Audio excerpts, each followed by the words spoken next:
ہر وہ شخص جو کسی بھی شعبے سے وابستہ ہو اس شخص کو عارف کہتے ہیں، اس شعبے کا عارف۔ ایک دنیا دار آدمی ہے تو اس کو آپ دنیا کا عارف کہیں گے، اگر کوئی شخص گنہگار ہے تو وہ گناہ کا عارف ہے، اور اگر کوئی شخص کسی کاروبار سے منسلک ہے تو اس کو آپ کاروباری لائن میں کاروبار کا عارف کہہ سکتے ہیں۔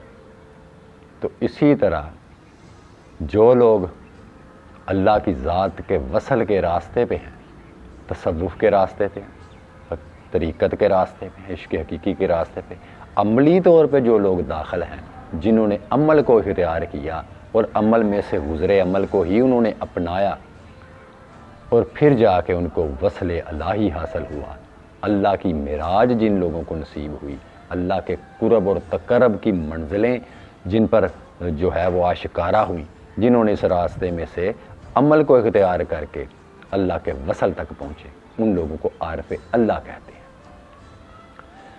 علم اور عرفان میں فرق یہ ہے کہ علم معلومات کو کہتے ہیں۔ مثال کے طور پہ آپ نے جو ہے وہ پانی کے بارے میں معلومات لی، آگ کے بارے میں معلومات لی کہ آگ کسی بھی چیز کو جلا دیتی ہے، اس کے اندر حدت ہوتی ہے، گرماہٹ ہوتی ہے، تو یہ جو آپ نے پڑھا اس کو علم کہتے ہیں۔ اس کو آپ نے جاننے کے لیے جب آپ پریکٹیکلی لائف میں سے اس کے پریکٹیکل کو آپ نے اختیار کیا، جب آپ نے آگ کے قریب جاتے ہیں تو آپ کو وہ گرماہٹ جو ہے وہ اس میں سے محسوس ہوتی ہے، اس میں سے گرمی آپ کو محسوس ہوتی ہے کہ وہ چیزوں کو جلا دیتی ہے۔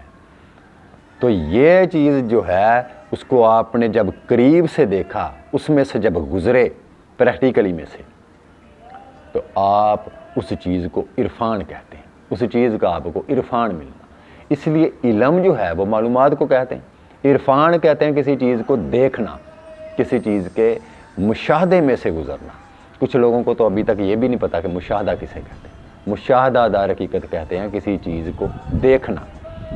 تو اس لیے علم اور عرفان میں یہ فرق ہے کہ علم معلومات کو کہتے ہیں اور عرفان کہتے ہیں اس چیز کو دیکھنا۔ اسی طرح قرآن کریم میں اللہ کی ذات نے فرمایا کہ میں تمہارے نفسوں میں گم ہوں، انسان کے اندر میں نے نفس بھی رکھ دیا، میں نے اس کے اندر روح بھی رکھ دی، اس کے اندر میں نے قلب بھی رکھ دیا، جو کہ مقام مومن یعنی اللہ کا عرش ہے، یعنی مومن کا دل جو ہے وہ اللہ کا عرش ہے۔ تو یہ چیزیں جو ہیں یہ صرف خبر کی حد تک ہے۔ جب انسان اس میں سے گزرتا ہے، اس کے پراسز میں سے جب گزرتا ہے، اس کو دیکھتا ہے اور اس پہ وہ چیزیں جب آشکارا ہوتی ہیں، تو تب وہ شخص اپنے نفس کا بھی عارف ہوتا ہے، اپنی روح کا بھی عارف ہوتا ہے۔ اور جب نفس اور روح کا عارف ہو جاتا ہے انسان، تو وہ اللہ کا بھی عارف ہو جاتا ہے، وہ اللہ کی معرفت اس پہ کھل جاتی ہے۔ تو اس لیے اکثر لوگ یہ کہتے ہیں کہ جی بغیر رہبر کے ہم نے منزل کیوں نہیں ہمیں مل سکتی، ہم نے تو اتنی نمازیں پڑھیں، اتنا علم ہم نے حاصل کر لیا۔ تو وہ سارے کا سارا علم جو تھا وہ معلومات تھی، وہ صرف معلومات کا ذخیرہ لے کے وہ بیٹھے ہوئے ہیں۔ یہ کس طرح ممکن ہے کہ آپ نے اگر جو ایک ڈاکٹر بننا ہے تو اس کے لیے آپ کسی اچھے سے کالج میں ایڈمیشن تو لے لیں، 4-5 سال کا پروسیس، آپ نے وہاں کتابیں بھی پڑھی، لیکچر بھی اٹینڈ کیے، آپ نے اسٹڈی تو پوری کر لی، لیکن یہ کس طرح ممکن ہے کہ آپ اس اسٹڈی کرنے کے بعد جو ہے وہ جا کے کسی انسان کا آپریشن کرنا شروع کر دیں؟ آپ نے معلومات تو لے لی، پھر کسی نہ کسی رہبر کی آپ کو جو ہے وہ صحبت اور کے اندر رہنا پڑتا ہے، پھر آپ اپنے کسی سینئر کے ساتھ جب پریکٹس میں سے گزرتے ہیں تو پھر آپ پہ وہ چیزیں اس تجربے اور مشاہدے کے اندر آپ پہ منکشف ہوتی ہیں کہ جو علم آپ نے پڑھا تھا، اب وہ اس علم کے اوپر اپنے عمل کو کے راستے پہ جب آپ اترے تو پھر آپ کو اس عمل سے آپ کو پھر ان مرضوں کی جو ایک انسانی جسم کے بارے میں آپ نے معلومات لی، علم حاصل کیا، پھر آپ کو اس جسم کے علاج کا جو ہے وہ پتہ چلتا ہے کہ کس کا علاج کس طرح کیا جاتا ہے، آپریشن کس طرح کیا جاتا ہے، کسی کو ٹریٹ کس طرح کیا جاتا ہے، کسی ایمرجنسی میں جو ہے کوئی مریض اگر آئے تو اس کو آپ کس طرح اس کو ہینڈل کریں گے۔ پڑھ تو لیا، لیکن پڑھنے کے بعد اس کا پریکٹیکل ضروری ہے۔ کسی بھی علم کو وہ علم تب تک علم ہی کی حد تک ہے جب تک آپ اس پہ پریکٹیکل نہ کریں، اس پہ اوپر آپ عمل نہ کریں اس علم پر۔ تو اس طرح کچھ لوگ یہ کہتے ہیں کہ ہم نے جی سارا کچھ علم تو ہمیں حاصل ہے، اب ہمیں روح کیوں نہیں دکھائی دیتی، ہمیں نفس کیوں نہیں دکھائی دیتا؟ اس کے لیے آپ کو کسی کامل مرشد کی صحبت ضروری ہے، کسی کامل مرشد کی غلامی کو اختیار کرنا پڑے گا، اس شخص کی جو روح کا عارف ہو، جو نفس کا عارف ہو، اور وہ شعبہ صرف عارف اللہ لوگوں کا ہے۔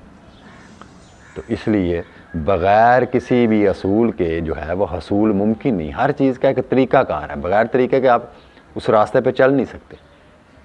اس لیے علم اور چیز ہے، عرفان اور چیز ہے۔ علم معلومات کو کہتے ہیں، عرفان اس معلومات کے مشاہدے کو کہتے ہیں، اس کو دیکھنے کو۔ تو جس طرح یہ انسان کے اندر نفس اللہ کی ذات نے رکھا ہے، میں ایک مثال آپ کو دینے لگا ہوں کہ پانی جب منجمد ہو کے تو وہ برف کی شکل اختیار کر لیتا ہے، تو اس برف کی جو حقیقت ہے وہ تو پانی ہی ہے، لیکن جب وہ منجمد ہو جاتا ہے تو وہ اپنا نام بھی تبدیل کر لیتا ہے اور اپنی شکل بھی تبدیل کر لیتا ہے، وہ پانی سے پھر برف میں منتقل ہو جاتا ہے۔ لیکن اگر برف کو آپ وہی ٹمپریچر، وہی درجہ حرارت برف کو اگر ملے جو اس کا اپنا درجہ حرارت ہے، جس جگہ پہ اپنا اس کا ٹمپریچر ہے، تو اگر وہ اس کو وہی ٹمپریچر ملے، وہی ٹھنڈک اس کو ملے اس موسم کی، تو برف اسی حالت میں رہے گی، وہ پگھلے گی نہیں، وہ پانی کی شکل نہیں اختیار کرے گی۔ لیکن جب اس کے مخالف اس کو وہ چیز ملتی ہے، اس کو وہ سورج کی جب حدت نکلتی ہے، اس پہ گرمی جب پڑتی ہے، تو اس کے مخالف اس کا ریئیکٹ ہوتا ہے اس سورج کا، تو وہ پھر برف جو ہے وہ آہستہ آہستہ پگھلنا شروع ہوتی ہے۔ اسی طرح نفس کو زیر کرنے کا فارمولہ ایک ہی ہے، اتنی دیر تک یہ نفس زیر نہیں ہوتا، اس برف سے پانی نہیں بنتا، جب تک کہ اللہ کی محبت جو ہے اس شمس کی طرح، اس سورج کی طرح، اس کی گرماہٹ جس طرح موسم کے اوپر ہے، اسی طرح اللہ کی محبت جب تک آپ کے اس پورے وجود، اس پوری کائنات کے اوپر اس کی محبت کا غلبہ طاری نہیں ہوتا، نفس زیر نہیں ہوتا۔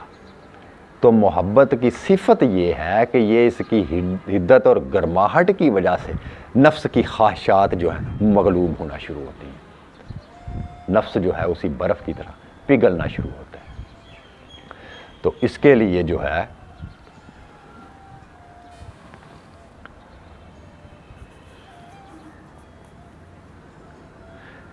پھر محبت اپنا غلبہ اس پہ کر لیتی ہے، پھر ہر وقت جو اللہ کی یاد دل میں آ کے بیٹھ جاتی ہے، آپ کے خیال پہ اللہ کی ذات کی یاد مسلط ہو جاتی ہے، آپ کے دل پہ اللہ کی یاد کا غلبہ آ جاتا ہے، تو وہ نفس جو برائیوں کی طرف مائل تھا اور اچھائیوں سے بھاگتا تھا، وہی نفس آہستہ آہستہ اپنی ان چیزوں سے پگھلنا شروع ہوتا ہے، اور جب وہ بالکل پانی کی شکل وہ برف اختیار کر لیتی ہے، جس طرح وہ برف جو ہے وہ پگھل کے پانی میں پھر واپس منتقل ہو جاتی ہے، اپنی اسی اصل حالت میں آ جاتی ہے، یہی نفس پھر اللہ کی یاد اور محبت کی طرف مائل ہونا شروع ہو جاتا ہے، نیکیوں کی طرف مائل ہونا شروع ہو جاتا ہے۔ اور جب یہ نیکیوں کی طرف مائل ہونا شروع ہو جاتا ہے، جب اس پہ اللہ کی محبت کا غلبہ طاری ہو جاتا ہے، تو نفس اپنی اس پہلی حالت میں سے دوسری حالت میں منتقل ہو جاتا ہے، پھر وہ نفس امارہ سے نفس مطمئنہ میں بدل جاتا ہے، اور ایک مقام، ایک سٹیج پہ جا کے روح اور نفس کی کنڈیشن ایک سی ہو جاتی ہے۔ نفس جو ہے یہ روح کے اندر پھر ضم ہو جاتا ہے، جس طرح روح کی صفت ہے کہ روح اللہ کے دیدار کی متلاشی ہے، وہ اچھائیوں اور نیکیوں کو پسند کرتی ہے، وہ اللہ کے تقرب کی متلاشی ہے، پھر یہی نفس جو ہے یہ اللہ کی محبت اور تلاش کا کے سوا اس کو اور کسی چیز میں راحت محسوس نہیں ہوتی۔ اسی لیے سلطان العارف سلطان باہو صاحب فرماتے ہیں، اے ہوئی نفس ساڈا بیلی جے ساڈے نال سدھا ہو۔ اگر یہی نفس برائیوں سے نکل کے اچھائیوں کی طرف آ جائے تو یہ نفس بھی ہمارا محبوب ہے۔ تو وہ نفس کا وہ مقام ہے جس کو قرآن کریم میں اللہ کی ذات نے نفس مطمئنہ کے لفظ سے پکارا ہے۔ کیا ہے نفس مطمئنہ؟ لوٹ اپنے رب کی طرف۔ تو وہ نفس پھر جو ہے کیونکہ نفس کو موت نہیں ہے. نفس اگر آپ کہتے ہیں کہ نفس کو موت ہے تو نفس کو موت نہیں ہے. نفس جو ہے وہ برائیوں کو ترک کر کے پھر نیکیوں کی طرف وہ راغب ہو جاتا ہے. پھر وہ نیکیوں میں ہی راحت پاتا ہے. وہ نیکی ہی کے راستے کو تلاش کرتا ہے, عبادت کے راستے کو تلاش کرتا ہے, شب بیداری کے راستے کو تلاش کرتا ہے. تو یہ سارے کا سارا فعل آپ کے نفس اور روح کا چل رہا ہوتا ہے. پھر وہاں پہ جا کے نفس اور روح دونوں ایک نقطے پہ آ کے مرکوز ہو جاتے ہیں. تو اس لیے روح جو ہے وہ نفس کے اوپر جب غالب آتی ہے, روح اپنی صفات میں اس کو جب لے لیتی ہے تو نفس اسی کے اندر تحلیل ہو جاتا ہے. اور اس پراسز کو, اس مقام کو آگے نفس مطمئنہ کہتے ہیں. تو اس لیے یہ ساری چیزیں جو ہیں بغیر پریکٹیکلی لائف گزارنے کے, بغیر مشاہدے کے, بغیر ریاضت کے, عبادت کے, زہد کے, مجاہدے کے, یہ چیزیں حاصل نہیں ہوتی. اس کے لیے آپ کو اس عمل کو اختیار کرنا پڑے گا جس عمل میں سے آپ کو وہ مرشد کامل گزارے گا.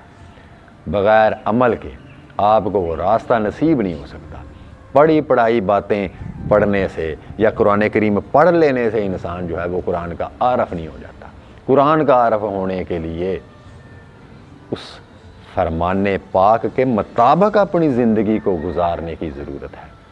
وگرنہ پوری زندگی آپ قرآن کریم پڑھتے رہیں, نمازیں پڑھتے رہیں, تہجدیں پڑھتے رہیں, آپ کو عبادات کا علم تو آپ کو مل جائے گا لیکن آپ عارف اللہ نہیں ہو سکتے, اللہ کے عارف نہیں ہو سکتے.